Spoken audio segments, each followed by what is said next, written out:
എൻ്റെ personal prayer ലൈഫിനെ കുറിച്ചിട്ടും അതെങ്ങനെയാണ് എൻ്റെ ജീവിതത്തിൽ കുറേ മാറ്റങ്ങൾ കൊണ്ടുവന്നത് എന്നതിനെ കുറിച്ചിട്ടുമാണ് ഞാൻ ഈ വീഡിയോയിൽ പറയാൻ പോകുന്നത്. പ്രാർത്ഥിക്കുന്ന ആളുകളുടെയും അല്ലാത്തവരുടെയൊക്കെ ജീവിതത്തിൽ സംഭവിക്കുന്ന എല്ലാ ഇവൻസും തന്നെ സെയിം ആണ്.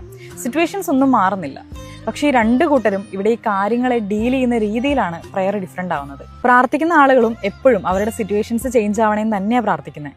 പക്ഷെ ദൈവം എപ്പോഴും പ്രവർത്തിച്ചു തുടങ്ങുന്നത് നമ്മുടെ മനസ്സിൽ നിന്നാണ്. നമ്മുടെ മൈൻഡ് സെറ്റ്, പ്രയോറിറ്റീസ്, പേഷ്യൻസ്, ഇതിലൊക്കെയാണ് ഒരു ട്രാൻസ്ഫോർമേഷൻ നടക്കുന്നത്. അതുകൊണ്ട് തന്നെ ഡിലേയും ഡിനയിലും ഒക്കെ പ്രാർത്ഥിക്കുന്നവരുടെ ജീവിതത്തിൽ സംഭവിക്കുന്നുണ്ട്. നിങ്ങൾ ഈ പ്രാർത്ഥിക്കുന്ന ആളുകളെ ഒബ്സർവ് ചെയ്ത് നോക്കിയാൽ മനസ്സിലാവും, അവരുടെ സർക്കിൾ എന്ന് പറയുന്നത് ഭയങ്കര ചെറുതായിരിക്കും. അവരൊരിക്കലും ആളുകളുടെ വാലിഡേഷനോ അഡ്മിറേഷനോ അക്സെപ്റ്റൻസോ ഒന്നും തന്നെ ആഗ്രഹിക്കുന്നില്ല. അവർ അക്കൗണ്ടബിൾ ആയിരിക്കുന്നതും അവരെല്ലാ ചെറിയ കാര്യങ്ങൾക്കും പെർമിഷൻസ് ചോദിക്കുന്നതും ദൈവത്തിൻ്റെ അടുത്ത് മാത്രമാണ്. അവരാഗ്രഹിക്കുന്ന ആളുകൾ പോലും പലപ്പോഴും അവരുടെ ലൈഫിൽ സസ്റ്റെയിൻ ചെയ്യാറില്ല.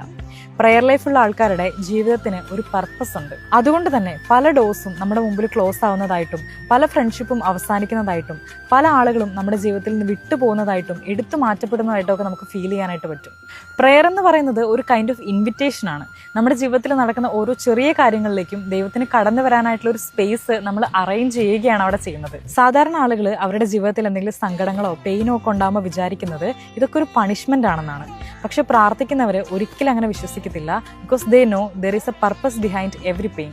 ദ ആർട്ട് ഓഫ് സറണ്ടറിങ് എന്നൊക്കെ നിങ്ങൾ കേട്ടിട്ടുണ്ടോ? പ്രാർത്ഥന ഒരിക്കലും നമ്മളെ പഠിപ്പിക്കുന്നത് ദൈവത്തിന് മുമ്പിൽ പോയിട്ട് നെഗോഷിയേറ്റ് ചെയ്യാൻ വേണ്ടിയിട്ടല്ല, സറണ്ടർ ആവാൻ വേണ്ടിയിട്ടാണ്. നമുക്ക് എന്തൊക്കെയുണ്ടെന്ന് നമ്മൾ വിശ്വസിക്കുന്നു, അല്ലെങ്കിൽ നമ്മളെ തന്നെ പൂർണ്ണമായിട്ടും ദൈവത്തിൻ്റെ കൈകളിലേക്ക് ഏൽപ്പിക്കുന്ന ഒരു പ്രോസസ്സാണത്. പ്രാർത്ഥിക്കുന്ന ആളുകൾക്കുള്ള മറ്റൊരു വലിയ സ്ട്രെങ്ത് ആണ് ഫൊർഗീവ്നെസ് പവർ എന്ന് പറയുന്നത്. അവരെ വേദനിപ്പിക്കുകയും ദ്രോഹിക്കുകയൊക്കെ ചെയ്തിട്ടുള്ള ആളുകളോട് വെറുപ്പും വിദ്വേഷവും ഒന്നും ഇവർ മനസ്സിൽ സൂക്ഷിക്കുന്നില്ല.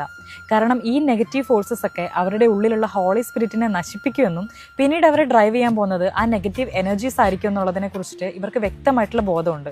സോ ബേസിക്കലി ഒരു പ്രെയർ ലൈഫ് ലീഡ് ചെയ്യുക എന്ന് പറയുന്നത് അത്ര ഈസി ആയിട്ടുള്ള ഒരു കാര്യമല്ല. അവിടെ നമ്മളെല്ലാം വിട്ടുകൊടുക്കാൻ തയ്യാറാവണം. പിന്നെ നമ്മുടെ ഇന്നർ സെൽഫിൽ വർക്ക് ചെയ്തുകൊണ്ടിരിക്കുന്ന ഒരു പോസിറ്റീവ് സ്പിരിറ്റ് പുറത്തെ എക്സ്റ്റേണൽ വേൾഡിലുള്ള നെഗറ്റീവ് സ്പിരിറ്റുമായിട്ട് സദാ യുദ്ധം ചെയ്തുകൊണ്ടിരിക്കുകയാണെന്നാണ് പറയുന്നത്. എന്ന് വെച്ചിട്ട് പ്രാർത്ഥിക്കുന്ന ആളുകളുടെ കൂടെ മാത്രമാണ് ദൈവം ഉള്ളത്, അല്ലാത്തവരെ ഒന്നും ദൈവം കാണുന്നില്ല, കൺസിഡർ ചെയ്യുന്നില്ല എന്നൊന്നുമല്ല. ദൈവം എല്ലാവരുടെ ഒപ്പം തന്നെയുണ്ട്. പക്ഷെ പ്രാർത്ഥിക്കുന്ന ആളുകൾ അത് മനസ്സിലാക്കുന്നുണ്ടെന്നുള്ളത് മാത്രം.